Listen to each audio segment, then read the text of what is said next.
Hi, everybody. This is Sherry with Red Apple Auctions. Today, I want to talk about how you maybe can identify some problems with your vendor, specifically the auctioneer in your fundraising auction, so that you know whether or not you're getting good service or not.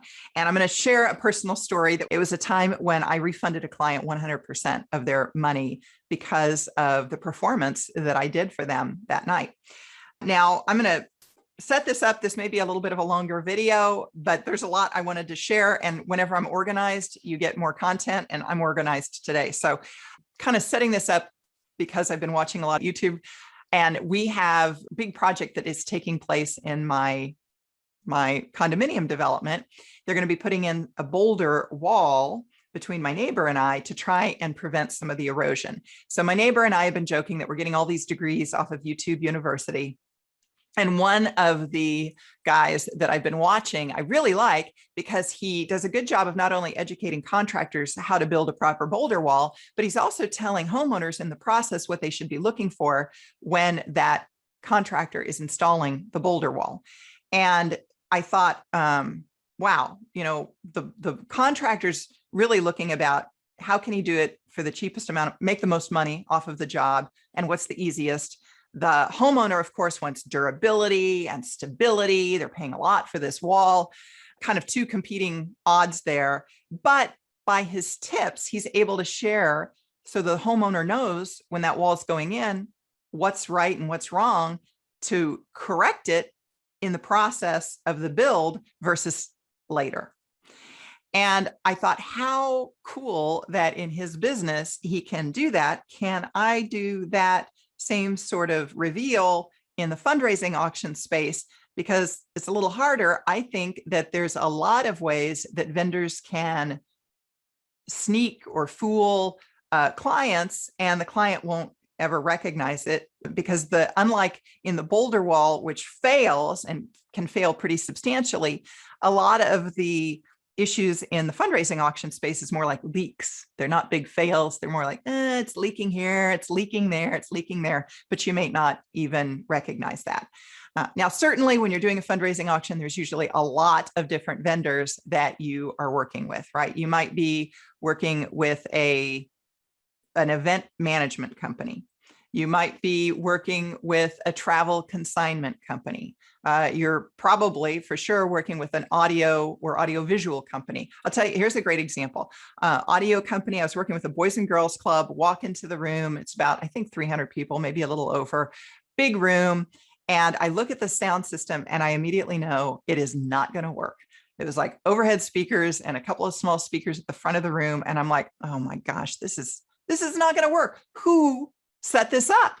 Because anybody who knows anything about audio equipment, I'm not an expert in audio equipment by any means, but I know enough to know when it's not going to work.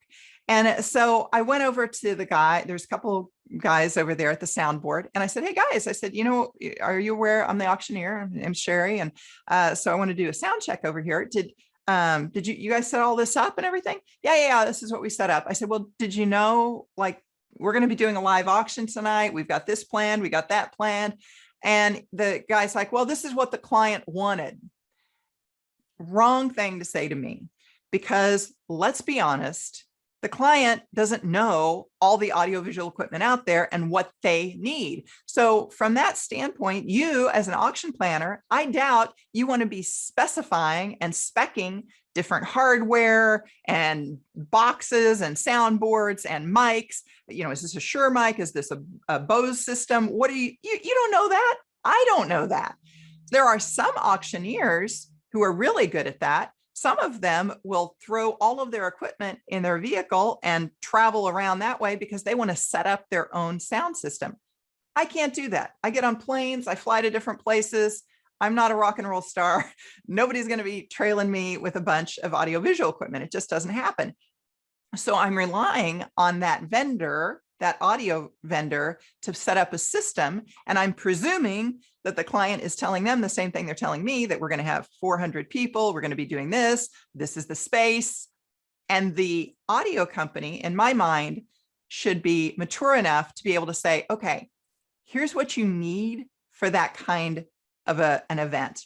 Now, if your budget is this, and you need this in order to work properly. Let me work with you. Maybe you can change the event in this way, or you can structure the venue in this way. You got to find ways around that budget, but you certainly don't put in a system that is going to fail and then say, well, this is what the client wanted, because the client doesn't know your equipment and you need to educate the client. So that's an example of an audio company failing you. Better to go in and say, hey, this is what we're going to be doing that night. What do you recommend? Maybe even talk to your auctioneer about that too and say, hey, this is what the sound company said. What do you think? What do you think? So anyway, whatever, where was I going? AV company. Oh, checkout. You might have a checkout company. Checkout company can fail you, right? I have a couple of different cameras hooked up here, and I think this nicer camera, which is what I'm looking at right now, is a little too powerful for my system. So every once in a while, it just shuts down. I've noticed this over the last couple of videos I've shot. Here's a great example. Just had this conversation last week. You may have a consignment company who deals in memorabilia, and this area is rife with fraud in our industry. I wrote an article, a blog post about this years ago. With regards to this story, I just heard on Friday, and I was talking with an auction software company. I was getting updated on their latest release of software. And the guy said that he had been at an event, a charity event, and there was a Bruce Springsteen signed guitar at the event, and it already had several bids on it to the tune of $4,000. And he knows somebody who is an expert in signatures, celebrity signatures. So he took a photo of it and texted it to his buddy. And his buddy looked at it and immediately said, it's not a Bruce Springsteen signature. Not only is it a bad copy of the signature, but Bruce Springsteen, only signs this many guitars. He signs them at these events. It's a fake. That's a fake. So this guy went to the organizer of the charity auction and said, hey, just want you to know that Springsteen guitar you got sitting on your table, it's a fake. And so they took it off the table, put it under the table, didn't sell it that night.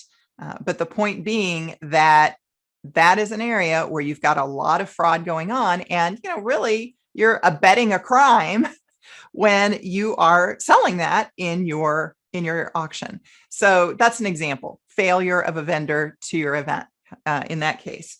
And the auctioneer, again, creating all these leaks in the big boulder wall, your auctioneer can also be a big part of that. So I'm going to tell a story whereby I was a leak in the client's wall, if you will, but then also give you some examples of what you should be looking for so it doesn't happen to you. This is my best attempt at mimicking the guy who was teaching me about boulder walls.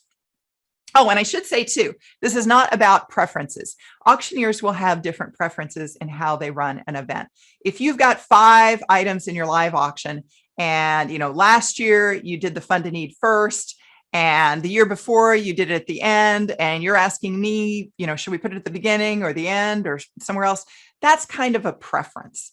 That is not usually a huge make or break to the event, kind of depends on other things going on. That's a preference. If you've got an auctioneer who wants to start the event by selling a glass of water or a $100 bill, doing that as kind of a gimmick, a way to set the tone of the evening, that's not my thing, but that's a preference. That's not something that's going to make or break your event. It's fine to do that. If that auctioneer wants to do that, that's an example of something that's not, a big over deal to the event itself. The live auction order. Yeah, there's some generally good ideas when it comes to live auction order. But again, that's something that can also be deemed as a preference. Closer to maybe not being a preference, a few years ago, I went into an event, big event, 600 to 700 people raising money for a school foundation. This event has been going on for a long time with an auctioneer.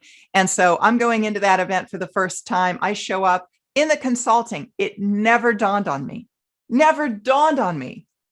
to ask if they used bid paddles, because why wouldn't you? It's an auction. There's 600 to 700 people. They do a live auction. They do a fund to need. How would you not do paddles? Well, lo and behold, I showed up at that event. There were no bid paddles. I was astounded. I'm like, how did this happen? in my mind, I realized, wow, with new clients, I really need to even go through some of the basics on this just to verify everything's happening. Because in that case, after doing a little bit of research, I realized, oh, the auctioneer was selling a certain type of software and they could get by without doing the bid paddles, sort of, because of that.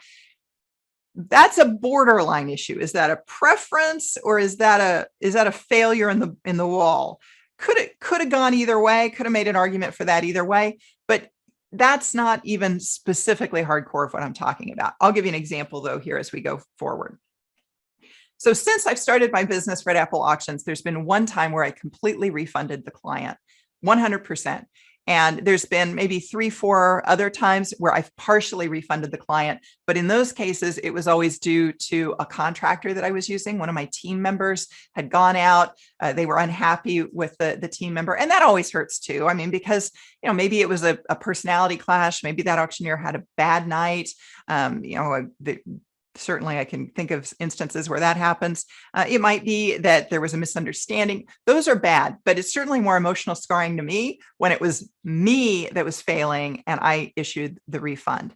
And in this case, I was working for a veterans organization in Washington, D.C. here. But that day I had been speaking up in Pennsylvania or New Jersey, somewhere up Northeast. I don't remember who. I don't even remember if it was like a training that I was leading, or if I was asked by like a software company to be part of a training. I think it was the latter. I think I was probably asked by a software company. So I'm driving back down that night, or that afternoon, to get home, turn around, get dressed up, and then go back out to the event that night. So I had a lot of time to rehearse and get in my head what I was going to be saying on stage that night.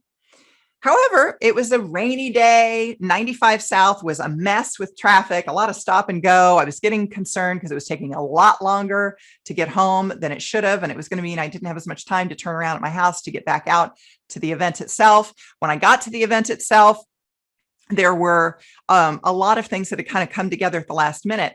I personally prefer to watch all of the videos that an event is going to have, or get a gist of what the speakers are going to say before the event itself. I don't want to hear those remarks for the first time when I'm there that night, in part because some of these stories are pretty traumatic, and I don't want to have to be processing that when I get on stage. I want to be a professional. I want to know what I need to be doing, and not be like, emotionally churning from what I just heard, because I need to work. And then the other thing is it just gives me a better way to be prepared, because I can reference those remarks so that there's great continuity from the stage, but that I'm not being torn up emotionally and like having a blank stare out at the crowd as I'm trying to think of what was just said and incorporating that into my remarks. Well, at that event, for whatever reason, I wasn't able, maybe they didn't, I was just not, I don't think it was organized enough. So I had to like kind of wing it more than I like to when I'm up on the stage. And it was just a fund and eat only. There was no live auction. So I couldn't redeem myself on the live auction. And it was just clumsy. I was not as articulate as I usually am. I was not conveying what needed to be conveyed in my mind. It was just not my best work, and I was ashamed. And after the event, people were coming up to me. Thank you so much. That was great. But I knew it wasn't the standards that I should have done. And I have high standards for myself, and it wasn't there. So in the hallway afterwards, I found the gal who was the coordinator who'd hired me. And I said, hey, glad that we raised some money tonight. However, this was not the level of professionalism that I like to be known for. And I'm going to be sending you back your deposit, and you do not owe me the final amount. Don't worry about it. Over. She's like, well, why? What are you talking about? I'm like, no. There is a certain level of standard that I like to maintain, and it was not there that night. And if anybody asks you, I was just doing a freebie tonight. You did not pay me, and end of story. And I didn't take money. It was done. It was one of those events too that was kind of like a once and done. I don't remember if it was an anniversary or what it was, but I knew like going in, it was just like this. Maybe it was awards. I know they were giving awards that night. So there was some awards. We did this fund to need because we're all together. It's not like this is a repeat client or anything like that. But it was just mortifying to me because it wasn't the quality that I would expect out of myself. So I refunded the client that 100%. But they didn't know, and this is my point, they didn't know there was a crack in the boulder wall. They were okay with it. They were happy with the performance. I wasn't happy with the performance. So with that, there are times where you should recognize cracks in your boulder wall. And this is where I wanted to provide some advice for you. If you're paying for an auctioneer and the only thing you're paying for is the appearance only, so meaning that you're not getting consulting from them in advance, pretty much you're just having, someone with a great personality to get on that stage for you. One way that there's a crack in the boulder wall and this is not worth your money is if the auctioneer is not pushing the live auction items. Now, by pushing, I mean this, and there's a great story. I wish I could remember which auctioneer I heard it from. I think I must have been at a conference when I heard this analogy, and I just thought it was great. So I'm repeating it now, but I cannot attribute it to whomever I heard it from. But he said, more or less, an auctioneer is a waitress taking orders until the orders stop. And at that point in time, that's when the auctioneer's work begins. Meaning that, however, he said it was more articulate than that. But the idea being that if I'm up on stage and I'm just taking 500, 600, 700, 800, there's no skill in that. 500, 600, 5, 750, 1,000, 1,250. There's no skill in taking orders from people. But when the bidding stops is when the auctioneer's work begins. The gentleman stopped at 1,250. What am I going to do or say to get someone else to bid against him at $1,500? What am I then going to say to get someone to bid against them for $1,750? What am I then going to say to get it to go to 2,000? How do I know when to stop it? That's when the auctioneer's work begins. That's what you're paying the auctioneer for. So if you've got a great bidding crowd that bids pretty well, let me tell you, there's a lot of good events out there. I work and the bidding just comes. But when the bidding stops, my work begins. That's what they're paying me for. And if you're an event where it's hard to get bids from day one, then that auctioneer is going to have to work twice as hard to even get the bids. I've had some of those auctions too. You're trying to get an opening bid. Those are tough. So with all of that in mind, that's one way that you should be like, wait a second, that auctioneer just took the bids and didn't say anything, didn't encourage, didn't have any quip, wasn't fun. He just stood up there and took bids. That's a crack in your boulder wall. That's something that you should be looking out for. Like, this is not worth my money. Another thing, if you're only paying for the appearance of the auctioneer, not consulting, and the auctioneer doesn't somehow ingratiate himself into the charity, doesn't somehow align himself with the charity, that is an example of lack of preparation. And you should be thinking twice before you're paying much for it. So did they say anything that that shows that they studied for your cause, that they recognize what you're raising money for? One story a few years ago, there's a group, a school up in the Boston area that I went to work with, and they've got an unusual name because instead of the word school in their name, it's group. So it'd be like, if you went to Westville High School, but it was called Westville High Group. That's kind of the similarity there. And after the event, this one donor came up to me and she says, "Oh, I'm so glad they hired you." She says, "We have listened to this other auctioneer for 3 years who called us the wrong name. The auctioneer would say, Westville High School instead of Westville High Group." And I thought, the client put up with that for 3 years? They put up with an auctioneer saying the wrong name from the stage for 3 years before they looked for a new auctioneer or corrected the auctioneer. And okay, maybe the first year it happens, but if you like the auctioneer, correct it. Yo, did you know that you said our name wrong all night long from the stage? Auctioneer is not going to do that the second year if they're corrected, unless they're totally out of it, in which case you do need to fire them. But the point being that it just surprised me that had been going on. So if the auctioneer is so out of touch that they're saying the wrong name, that they're not saying anything that reflects that they know a little bit about your cause, that's a crack in your boulder wall. If they aren't doing anything more than what a gregarious MC, a gregarious board member, the local weather guy can do, then you shouldn't be paying them. End of story. If they aren't doing anything different, then you shouldn't be paying them.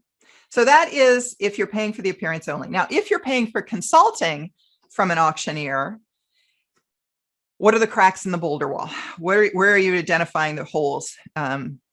I really should be saying holes in the boulder wall, because it's not really cracks in a boulder wall. It's more like holes where the soil comes through, but easier to say cracks.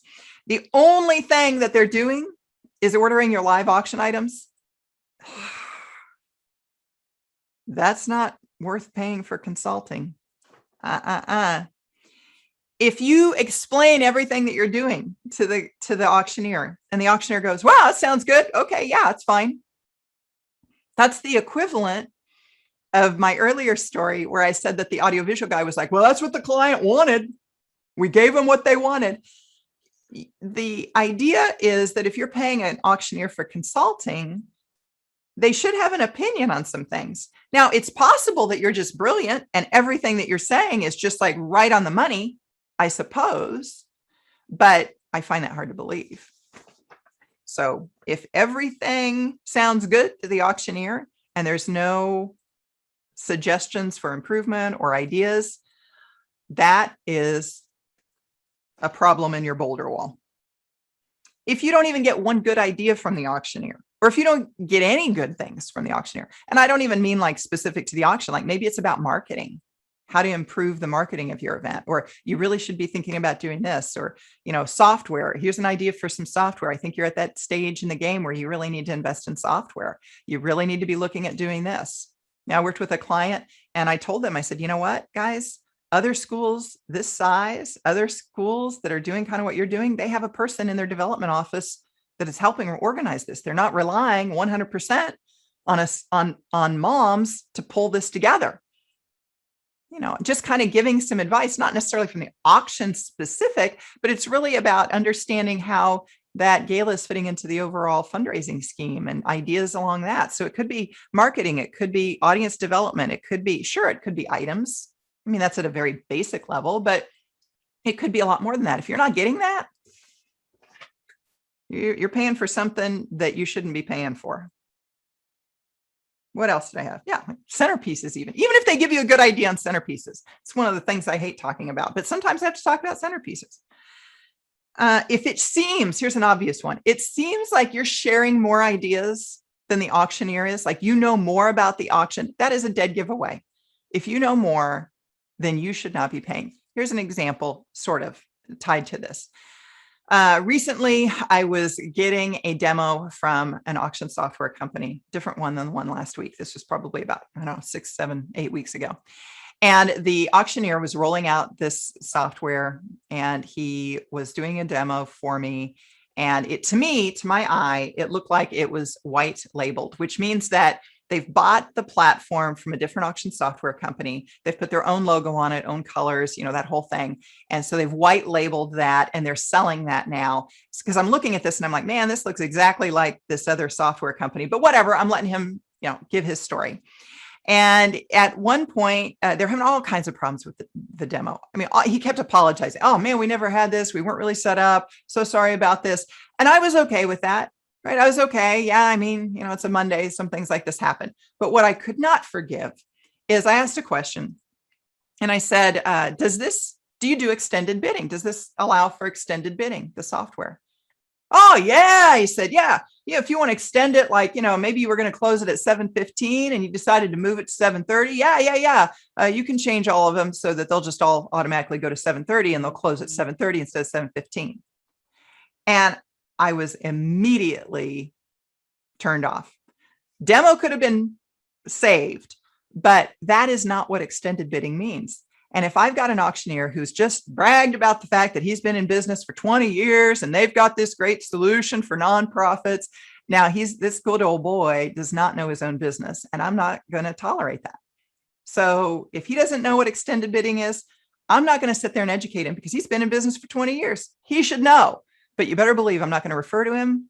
I'm not going to buy from him. I've already written him off as someone who needs to improve his own game because he doesn't even understand his own industry lingo. It's the equivalent of going to a lawyer and asking a question about the plaintiff, and the lawyer is answering something not even related to the plaintiff. What is it? Do you know your business or do you not know your business? Do you know it or not? Consider the source too. Is the auctioneer pushing a specific type of something? Like in this past year, it's been a virtual gala. Why would someone be pushing a specific type of virtual gala in one way or another? Think about why that might be. It might be ease, going back to our example of the boulder wall. The contractor finds it easier to put in, so they put the boulder in this way, when in reality, it needed to be turned a quarter turn to better hold the hillside. Well, in the auctioneering world, the equivalent would be, well, maybe they're pushing that type of gala because it's easier for them. It's just easier. They can read a transcript. They don't have to prepare, especially if you're writing the transcript. Just have to look at the camera and read. Yeah, those are all of my points.